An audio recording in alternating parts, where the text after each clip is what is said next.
Have you ever had stress wondering, is this relationship going to end? I've had that even in good, really good relationships and in relationships that were struggling. And it can be something that occupies so much of our mind. The hamsters are just running and running. And even when there's nothing new to think about, it can just go over and over because our primitive brain really wants to solve this. This is Rick Wilkes from Thriving Now, and I'm Kathy Bartulli from thrivingnow.com and theintimacydojo.com.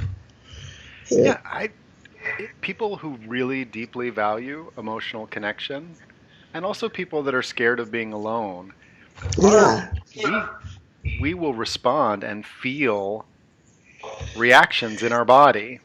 yeah. And there is an uncertainty. When we were all bound together in a tribe, we were fighting for survival, trying to Well, find food and fighting off actual lions. there really wasn't someplace else to go either. Right. And you were bonded, literally bonded together, life or Yeah, death. And that's when it ended. You might wonder whether someone was going to die, but not whether they were going to divorce you or end the relationship or decide to go off to college in Guatemala and you're not really interested in going to Guatemala with them. you're right. And the thing is, for us, we know that a relationship in the now can either be really sweet and connected or it can have a lot of noise. And this uncertainty noise, as it starts radiating from our body when we're holding their hand, it's like, are you going to leave me? When you look at them and they say how much they enjoy being with you, there can be a part of us that goes, yeah, until you're going to leave. Is this coming to an end? And Yeah. even when they just are in a place where they're distracted or focused elsewhere, it can feel like they're moving away. Kathy, what have you found that we can do as human beings to stay in the now and thrive there versus being in that tension? Yeah, because it's not a good place to be. One thing I look at now is it an upper limit? This is something Gay Hendricks talks about. Okay. If things are going really well, my brain will sometimes start chewing on that because I don't know how to feel as good as I'm feeling. Like I want to pull myself down subconsciously a little bit so that I don't have to feel this good because it's scary. Intense feelings are scary. Ones we're not used to are frightening to us. So I look at, is it an upper limit? And if it is, I can love myself for being scared, maybe do some tapping, share with my partner, hey, I just want to let you know this is so good that I'm noticing I'm a little afraid. And just getting out there is really powerful. And if there's real concerns, I'd like to come back to just loving myself. Okay, I'm here for me no matter what. And sometimes sharing with my partner is appropriate. It's like, hey, I'm noticing that I'm feeling insecure. If it's true for you, would you offer me some reassurance or share some things you appreciate about a relationship? Because that can quiet it. And I really love tapping on the fears that are coming up. Yeah, would you lead us in some tapping and kind of how you go about it? Like, Yeah. how do you tune into that? Because it seems like it's a noisy, like doubty, worry. Yeah, it's hard to get away from. That weight, that upper limit is one aspect of it, and then the kind of the moving away that's a natural part of the ebb and flow. Like the moon is closer and further and closer and further. We as humans are closer and further and closer and further too. What do you And there do? are times when relationships are genuinely ending or going through a bad time. Like you said, it could be part of the normal dance of relationships where people are inhaling and getting closer, exhaling and getting a little further away. That's a natural dance. Yeah. And there's times when the relationship genuinely is struggling or needs to end. So if you can, just take a nice, slow, deep breath. Feel your feet on the floor and get grounded in your body. I think a lot of what happens is that people put all their power on somebody else. Hmm. They just that their happiness depends on that person. That person is the sole access they have to feeling good, to having connection. And if you can just connect with yourself and remind yourself, hey, this is my power too. I have it as well. Mm-hmm. And then just be in your body if you can, because your body is a source of so much connection and love. And then we'll do some tapping, Mm-hmm. karate chop. Even though I am struggling right now. Even though I am struggling right now.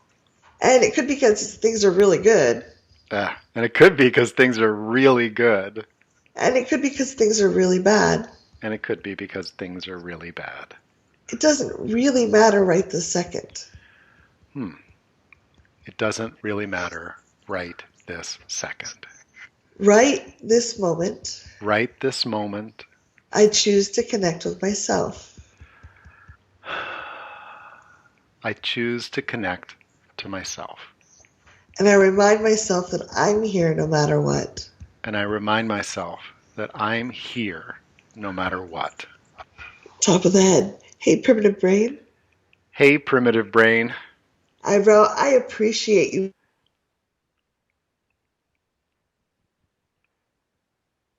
It froze up here on my side. So I I appreciate you. worrying. I appreciate you worrying. Side of the eye, it's going to be okay. It's going to be okay.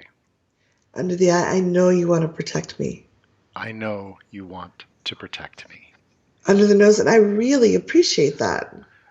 I really appreciate that. Chin, and there are a lot more people now. And there are a lot more people now.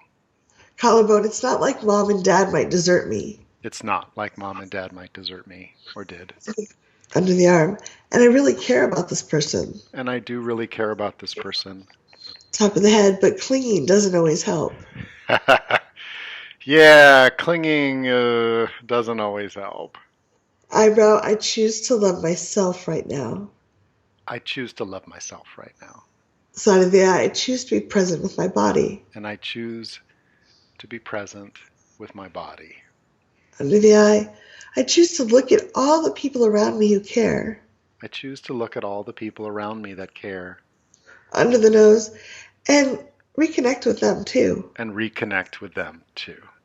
Chin, it's okay to worry. It's okay to worry. Collarbone, it's okay to release this worry too. And it is okay to release this worry too. Under the arm, I deserve to have love. I deserve to have love. Top of the head, and I deserve to be connected with myself. And I deserve to be connected with myself. Take a nice slow deep breath. And I do think the worry, that fear of someone moving away, is sometimes an inverted way of looking at something. Like if I'm relying on one person too much, that worry is going to be louder. And I use that as a barometer to say, okay, one, is there something going wrong? Or two, am I relying too much on one person who may not be willing to be there for that much? And then I can recalibrate and say, hey, I've been hanging out with Jim a lot, and Sue and Tom, let's go to the movies tonight. Well, one of my clients said just yesterday that one of the hardest things about a relationship ending that happened in June was that she had relied on this person so much, almost totally, for her emotional support. And that awareness has allowed her to recognize that building out a community, a circle of people that all are resourceful. You know, I Yes. have people that have great laughs, and I have people that are the best listeners ever. And people that want to dance and play, and others that would hold your head and hold your heart while you cry. And sometimes those are the same person, but when we think of this as an ecosystem, and that's what we're encouraging all of us, take care of the reaction that your body has, honor it. It's a sacred reaction. It has information for you, but the noise is not the information. The information is what will come to you after you quiet the noise. Yep.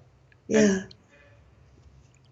Yeah, please leave comments below. Yay! We'd love to hear from you and share how this can help you develop deeper relationships.